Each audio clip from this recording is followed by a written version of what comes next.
Welcome to Keeping Up with Our Community, a podcast for and about Romeo Community Schools. Each week, we will invite different guests to share insights about some unique aspects of our schools. This podcast is powered by the MIT TV of Romeo, Michigan. If you're looking to start a podcast for your business or personal use, look no further than MIT TV. Their in-studio podcast experience allows you to record perfect audio and capture amazing video. That's all right here at the MIT TV of Romeo, Michigan. Contact them now via email for a free consultation and schedule a visit at mit.tvpodcast@gmail.com. That's mitt.tvpodcast@gmail.com. Hello, my name is Marianne Brush, and I'm the Communications and Marketing Supervisor for Romeo Community Schools. Today's episode of the Keeping Up with Our Community Schools podcast is the next in our series on mental health and wellness, and will focus on gratitude. Our host is Mary Selden, Romeo Community Schools Director of Special Services. Our guests today are Kelsey Frazier and Ornella Shirkelly, two of our district school psychologists, and Casey Marin, social science and positive psychology teacher at Romeo High School. He is also the founder and CEO of Life School Collective. I will now turn it over to Mrs. Selden to lead the discussion.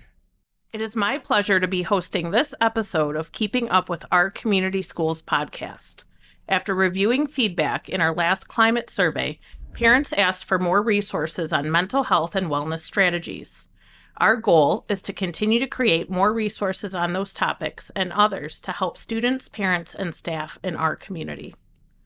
As always, if you or someone you know is experiencing a mental health concern that impacts your daily life, please call your doctor. If you or someone you know is having thoughts of suicide, please dial 988 for free confidential help 24/7 or call 911 for emergency help. On today's episode, I'm so happy that we have Kelsey Frazier, Ornella Shirkelly, and Casey Marin, and our topic is on gratitude. Gratitude is defined by Merriam-Webster as the state of having thankfulness, appreciation, and gratefulness. As we enter into our new calendar year, why is this a good time for people to acknowledge what they're grateful for?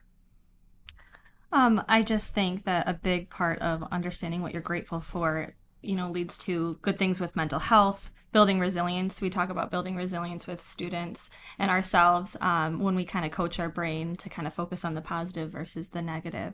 It's a hard thing to do. It's a lot of practice. It's kind of like training your brain. But that building resiliency is one of the key components on my end and why we need to practice it more, as well as strengthening those relationships. That's a big component. I think that's so true. I think the more we practice it, the more likely we are to do it. Mm-hmm. And so to assume that it will come naturally to everybody, might not be a good assumption, and people should give it a try. Casey, what do you think? I like how you kind of pulled attention towards the fact that it can be difficult. Mm-hmm. And one of the reasons that it is difficult for most people and genuine is because our brains are designed to notice danger, to notice problems, and we're not running away from saber-toothed tigers anymore. Right. So when we experience stress and compound that over time, it can be more and more difficult to notice the good. It's actually, gratitude is one of those underrated emotional powers that we have. When we begin to understand how quickly our emotions can shift and start to use our intentional awareness to look for the good, then we start to notice more opportunities to see good things, but also to act on those good things. And so I think when we start to become more familiar with how our thoughts and our words and our emotions really start to follow a pattern, we can use the power of our brain to form patterns to focus on the good. Yeah, it's like almost changing the hardwire of your brain sometimes to stop those unhelpful thinking errors and things like that. So yeah, it's being really cognizant of it. I feel like a lot of times too, just in general in life, someone will mention something or tell you about a new business or a name or a topic, and then all of a sudden you feel like you're hearing about that thing, that place, that person over and over again. But it's your brain noticing because you made conscious effort and thought towards that topic, right? So same with gratitude. If you're practicing it, you're more aware of opportunities, like Casey said, to participate in having gratitude and sharing that gratitude. Ornella, what are some thoughts you have? Sure, and it's so important to rewire our brain towards gratitude, just like you guys mentioned. And also, it's also backed up by research. Numerous studies do mention that practicing gratitude can help relieve or reduce feelings of stress and anxiety and depression. And when we do focus on what we're thankful for, we tend to experience those higher levels of positive emotions. And gratitude is also interestingly linked to better physical health, is what's something I think a lot of people don't realize. People who practice gratitude, they do report fewer symptoms of illness, and even sometimes more energy and better sleep. So it's definitely important physically as well in some ways. The National Institute of Health cites a November 2010 psychiatry article stating that experiencing gratitude, thankfulness, and appreciation tends to foster positive feelings, which in turn contributes to one's overall sense of well-being. How does positivity and mindfulness stem from gratitude? Yeah, well, kind of like we were saying, our brains kind of sometimes go right into those thinking errors or those cognitive errors that obviously impact our mood, and we might get into this cycle of just doubt or just frustration towards ourselves. So recognizing that in ourselves, so understanding when those patterns or those thinking styles pop up and changing in that moment of like what you're saying to yourself. So instead of saying, I'm so mad at myself for making that mistake, we can shift and be like, okay, I don't like how I said that to myself. I'm grateful that someone pointed it out to me, and now I can improve. So now you're focusing on growth with yourself instead of just staying stuck in this moment of like, I'm not good, I can't do this, and finding the gratitude in even mistakes, because mistakes are the best way to learn. Some people forget that. I know well, I won't out them. One of my children tend to, lean a little more negative in situations. So like 5 good things will happen, but they'll really notice, and they're very emotional, just because they're sensitive about the one negative thing. And we have countless conversations about, okay, but what about the 5 great things that happened? And, how important it is to recognize that balance. And I know that one part was disappointing or frustrating or, made you feel stress or anxiety, but there's so much more value in those 5 other things. What can we do to focus back on that? We have a lot of car conversations about that because that's the captive audience time for us to practice recognizing all the good things that are happening. Casey? Something you said I think is important for everyone to be aware of. We have these neurons called mirror neurons, or it's more of an action that they take. And so when they've done a lot of studies, interesting studies on this, for instance, if you smile genuinely at 2 people, then those 2 people pass it on. In a relatively short amount of time, technically speaking, it would have hit everybody in the planet. And so when we actually notice and catch ourselves and begin to shift that ourselves, it also influences others around us. But I love how mindfulness is brought into the topic of gratitude, because mindfulness is just trained awareness. And a lot of people that I've seen that struggle with gratitude, they try to be grateful, but it's almost like they're forcing themselves, going through the motions. And we have to remember to give ourselves permission to be human, which is a lot of what mindfulness teaches. Is there's no right or wrong way to practice, and there is not necessarily a right or wrong way to practice gratitude, except that when we're going through the motions, we're forcing it. I'm grateful for my house. I'm grateful for my parents. But when we start to look at some specifics in terms of what specifically we're grateful for and why, and we start to connect purpose to those things, then they start to influence our emotional state even more. Also, gratitude, as you were saying, Ornelia, is associated with physiological wellness. And when we are experiencing more good feelings, we start to produce more hormones like dopamine, and that can trigger an onset of other positive emotions seemingly unrelated to gratitude.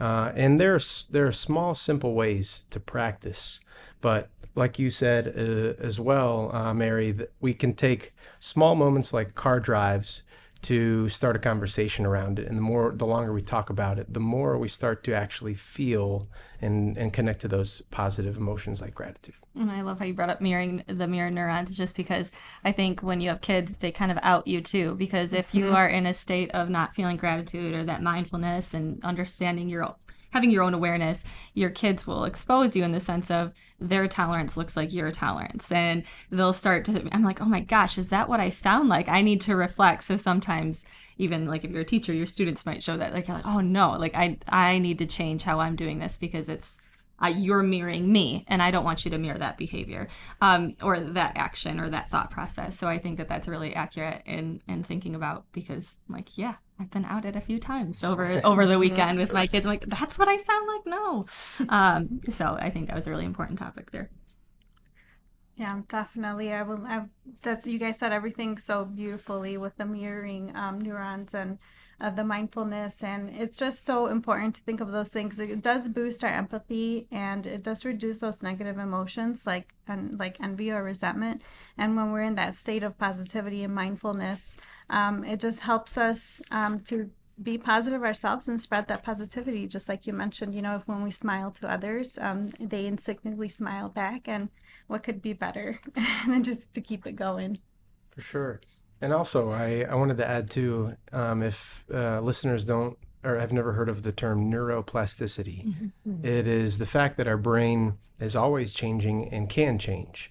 But also it means what we do regularly becomes a pattern. So if we are having a bad week and we continuously call out the negatives, it's going to become easier and easier to notice those negatives. So the longer we practice consciously looking for good things, we start to form new neural pathways, new pathways in the brain that make it more a part of us. And so I think it gives hope to those that are trying to be more grateful. I think that's a great point, Casey. A lot of times you'll hear people say, I'm too old, I'm set in my ways, or, there's no hope for me. And that's really not true. And so I think sometimes we need to really remind ourselves of that. Okay, so for the sake of argument, some people would say, sure, it's really easy to be positive and have gratitude when everything is going right for you. His or her, insert name here, right? Their life must be so much easier than mine, so much more blessed than mine, have so much more opportunity than mine. It must be easier for them to be grateful. What do you guys think? Is this true? What are your thoughts on people with those mindsets? Well, I do. My favorite quote, and it's something that I have to live by too, is comparison is the thief of joy. So when I compare, no matter how I compare, if I'm in a negative state or I'm not feeling like mindful or showing gratitude, like I will always think someone's in a better place than me. And then I'll just go into all those thinking errors. And I also do think, like on the other side, is recognizing, yeah, you might be experiencing a harder season of life, and that's okay. It's just, we need to be aware of how to get unstuck, because we are going to face hurdles in life. We are going to, see those and wonder how to jump over them, but we're going to have to, and that's okay. But kind of reframing your thoughts too. Once you see that hurdle, you're like, okay, well, that person's in a better season of life, but what am I grateful for? What can I do to move forward and jump over this hurdle? I think that that's really important, because I think sometimes when you're too positive, when you're like at a hurdle, you're kind of not being realistic, and it might sometimes come off as like minimizing your own feelings or that toxic positivity. And you don't want to go on that lens or on that side. But finding that balance, like, yeah, it's okay. I have a hurdle in my life. They might not right now, but they will. And how do we get through it? And that goes back to the resiliency, gratitude and mindfulness helps build resiliency. Like, yep, I'm here, but I'm going to move on. I think that happens too with us, at school, with our staff, when a challenge presents itself to us that can sometimes be difficult or stressful. I think there's so much to be grateful for in our own team, and the strength and the knowledge we have as a group. But sometimes we get stuck with our own insecurities or imposter syndrome or just a challenge at the moment that we're not used to dealing with. And the strength is in our team. And so for us, I feel like it's so important to be grateful for the people that we're surrounded with, our students, our staff, our community. Yeah. I like the idea that people can recognize how powerful social comparison can really be, but also how it's primed in our daily life. Social media has really shifted the social comparison spectrum in a new direction. And one of the things that I wanted to call attention to, actually, Carol Dweck and Barbara Fredrickson's work, they did a lot of work on gratitude and also on growth versus fixed mindset. And so when we're occupying a fixed mindset, what that really means is that we have a hard time viewing challenges and tough situations with the hope and ability and self-confidence that we can overcome them, versus only selecting activities that I can do that I know I'll be successful in. And so how does that impact our well-being, but also gratitude? When we use social comparison, we're starting to occupy that fixed mindset, and some common side effects are it takes away or debilitates our ability to not only persevere through difficult situations, but our willingness to face them. Also, Barbara Fredrickson did a lot of work on gratitude, but she doesn't practice some of the things that studies actually show that work. For instance, 3 good things. Every morning you sit down, you look for 3 good things, and we do that in my positive psychology class. But if it doesn't work for you, then forcing yourself to try and do that is only going to actually impact your gratitude in a negative way. It's going to start to have the opposite effect. But maybe you take a second, and when you notice, for instance, you have an expectation that someone's going to do something or be somewhere at a specific time, and they're not, and you start to notice yourself becoming more annoyed or bothered or pessimistic about the scenario or the circumstance, then you can stop, take a few deep breaths, mindfulness, bringing your attention back to your body, your breath, and then you can consider 1 or 2 positive outcomes that could be a result of this situation happening the way that it is. One other thing that growth mindset people tend to do is they focus on when they fail. They don't look at the failure as a setback. They look at it as more of a step towards success. And so we can be grateful, even when, let's say my child says, "Dad, you're being really negative," then you can use gratitude in a response. "Thank you for pointing that out. You're right, son, I was being negative." And so that's acknowledging also the bad. So positive toxicity would be you trying to save face and defend yourself and justify what you were doing, as opposed to acknowledging and being honest with yourself. Definitely. And I think it's also so important to recognize, like you said earlier, with that social media comparison, there's so many avenues of social media nowadays, different apps, and there's so many different areas and places you can look and see what other people are doing. And it's really, really difficult not to compare your own life based on what is perceived to see what other people are doing at that time. And I think that can definitely make it harder to be positive when you already struggle with it, but then you're seeing other people seemingly living their best lives, and you start to wonder, why can't that be me? But it's important to remember that just because it appears that way, it doesn't mean that that's reality. And I think a lot of us already know that people only highlight the good things that's going on in their life, and they're not going to say everything that's going on in their lives on social media. They're just going to highlight all the accomplishments or all the good things that are going on at that moment. And the more we compare ourselves without recognizing this to others, the more we are likely to downplay our own accomplishments and qualities. And recognizing and celebrating your own growth and achievements is better. It would be a better focus versus seeing what other people are achieving. And it's important to recognize, each person has their own unique journey, strengths, and challenges.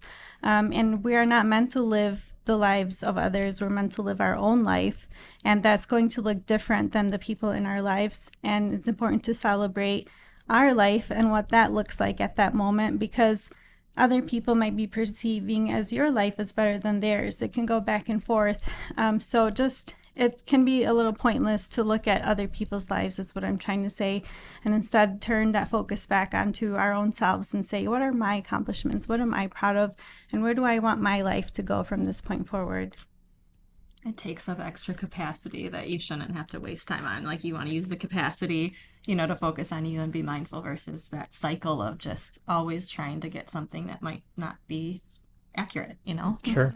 Also, when you're trying to focus on somebody else's accomplishments and comparing them to your own, you can sometimes pick up habits that they exhibit without realizing that you're doing it.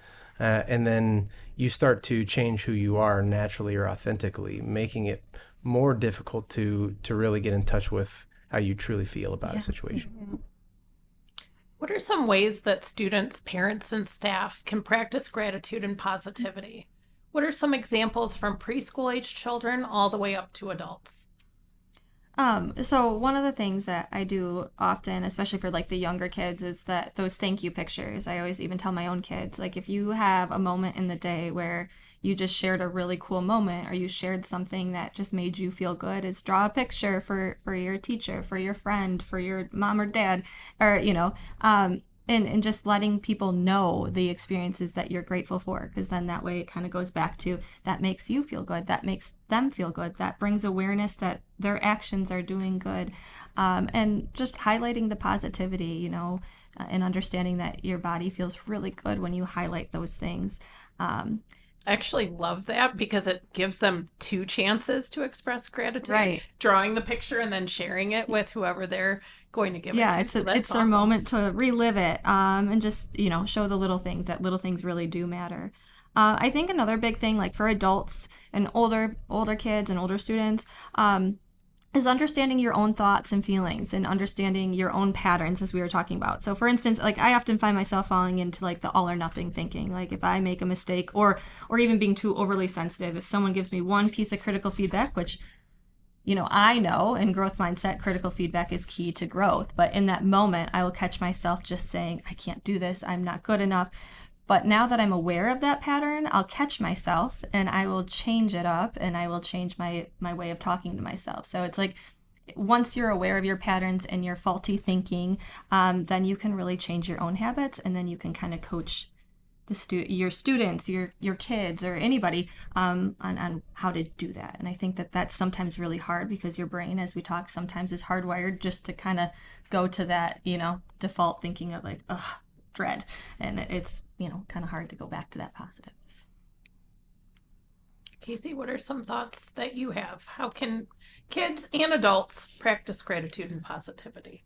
Practicing gratitude, you can do it informally and formally. You can do it at different times of the day. Personally, I prefer to reflect on good things at the start of my day. It kind of primes me to start to look at the good, and it's easier to compound or build momentum in that direction, especially when you have a busy day ahead. Also, there are benefits in the evening. We can tend to be physically tired, but our brain won't shut off. And so a way to help your brain process and release before bed is to sit down and go over your day and look for something good that happened outside that you noticed that you maybe weren't even part of the interaction. For instance, in school all the time, people are dropping their things, and you see somebody stopping to help pick that stuff up. That's an external thing. You can look inside. What is something that I did that I can be proud of, even if it was small? And what is something that someone did for me? Something acknowledging that people do care and people do extend good things towards us, or just are thoughtful.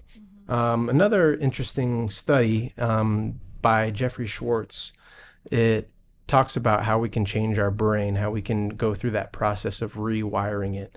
And earlier you said reframing. And so there are actually 4 R's in this study: relabel, reframe, refocus, and revalue. Relabel: if I am experiencing something that's unpleasant, I can try and look at it from a different perspective, as if I wasn't the person experiencing it. And I can label what are some possible positive outcomes, even if it was a bad situation, because I'm still here. Reframe: how can I now look at the situation differently moving forward? Refocus: where can I place my attention regularly now that I've begun to change the way I'm looking at the situation, and then revalue over time, the value you place on things will change. Lastly, having a little mantra is something that a lot of people overlook. It's the same thing as, let's say, an affirmation. You're not just saying something without any emotion over and over again, hoping that it changes something inside of you or externally. You're actually starting to think about what's a key word. For instance, I was just playing pickleball before we had a half day. So I played some pickleball, and if I mess up, I'll use a Ted Lasso reference, a goldfish. Goldfish have 8-second attention spans. And so I'll say goldfish, give myself 8 seconds to be sad or upset. And then I pretend like it didn't happen, moving forward. And so you can come up with your own mantra. I have also good luck, bad luck on my forearm. Doesn't mean you have to go get a tattoo of that on your forearm, but I care enough about it and it makes enough difference to me to reframe my thinking. And so having little reminders that can kind of prime you to shift your focus. That's really good. The mantra thing is probably something I could research a little bit for myself there. Ornella? Those are some really good tips. Some tips that I was thinking of for different ages. I know, for example, like some for preschool children, they're really young, but starting early, it's never too early, right? An idea that I was thinking of is it's called like a gratitude jar, and where children can place small notes or drawings of things that they are thankful for. Or gratitude art, which is similar to what you guys said about drawing something that they're really grateful for and showing it. And another one, I think we've also kind of touched on it, is modeling that gratitude. I think we have, as parents and as adults, so to people in our lives, don't recognize how important it is to model that gratitude. If we want other people to be practicing it around us, modeling it is very important, because the children do learn by example. If you have school-aged children, there's the gratitude list, which we know we've heard a lot about just writing things that you are grateful for each day or each week. Writing thank you notes to encourage kids, to show appreciation to family, friends, or teachers. And for teens and adults, journaling can be something that's really to unload those emotions, but also to express those things that you may be grateful for. Going on walks, gratitude walks is, if you want to go get some fresh air, you go out and you can just think about the things that you are grateful for. And something that I do personally with my children is when we're having dinner, right now it's become routine. And if we don't do it, my children are like, wait, why didn't we do it? But right when we sit down, when we're about to eat, we say, okay, I want everybody to say 3 highlights of their day before we start eating. I want to hear your 3 highlights that you had today.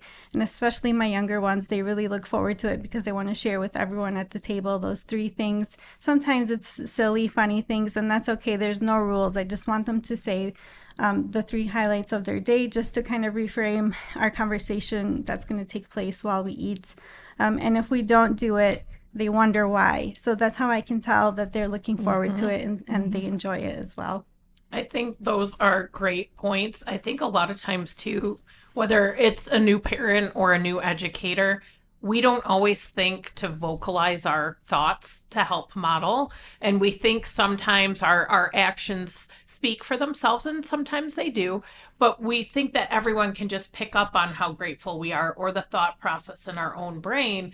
And that's not always the case, especially with younger children. It really helps to talk out what you're thinking, the process you went through, how you're feeling.